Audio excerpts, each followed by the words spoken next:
இப்ப இருக்கக்கூடிய indications projections வந்து நாங்க எதிர்பார்த்ததை விட குறைவா தான் இருக்குது. அதுல மாற்றம் இல்லை. ஆனா அதே சமயத்துல தேசிய ஜனநாயக கூட்டணியானது முதலிடத்தில் இருக்கிறது. அதுல மாற்றம் இல்லை. இப்ப சட்டமன்ற தேர்தல்களை பொறுத்த வரைக்கும் நமக்கு தெரியும், முதல் முறையாக நாங்கள் ஒடிசா சட்டமன்றத்தில் ஆட்சியை பிடித்திருக்கோம். நீங்க சட்டமன்ற திரு கனக சபாபதி குறுக்கிட்டுக்கு மன்னிக்கணும், நீங்க சட்டமன்ற தேர்தல் அப்படின்னு சொன்னதுனால ஆந்திர சட்டமன்ற தேர்தல் தொடர்பான ஒரு அண்மை செய்தியும் கிடைக்கப்பட்டிருக்கு. நம்ம அதை தொடர்ச்சியா பார்க்கலாம்.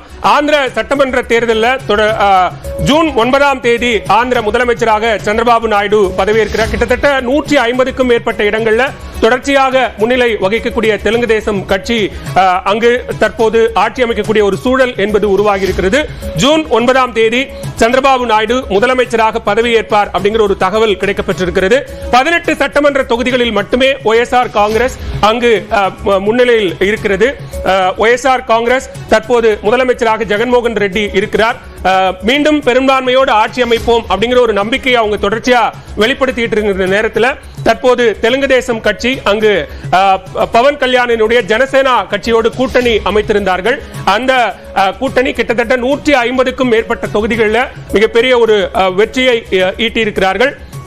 இந்நிலையில அவர்களினுடைய வெற்றி உறுதி செய்யப்பட்டு ஜூன் 9ஆம் தேதி சந்திரபாபு நாயுடு முதலமைச்சராக பதவியேற்க இருக்கிறார். திரு கனக சபாபதி, நீங்க தொடரலாம். இந்த பாயிண்ட்ஸ் எடுத்துக்கலாம்.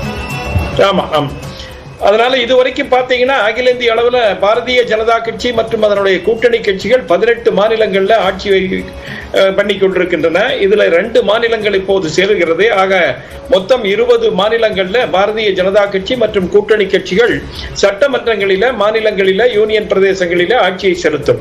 தமிழ்நாட்டை பொறுத்த வரைக்கும் நாங்க செய்த இந்த முறை பரிசோதனை வந்து 2 திராவிட கட்சிகளினுடைய தலைமையிலான கூட்டணிக்கு மாற்றாக பாரதிய ஜனதா கட்சியினுடைய தலைமையில கூட்டணி அமைக்க வேண்டும் என்று நாங்கள் முடிவு செய்து அதனுடைய அடிப்படையில் இப்போது போட்டியிட்டோம். ஆகவே அதன்படி எங்களுடைய நோக்கம் எல்லாம் இங்க வந்து கணிசமான வாக்கு சதவீதம் நமக்கு பெற வேண்டும், கணிசமான எண்ணிக்கையில சீட்டுகளை பெற வேண்டும் என்பதுதான் எங்களுடைய நோக்கம்.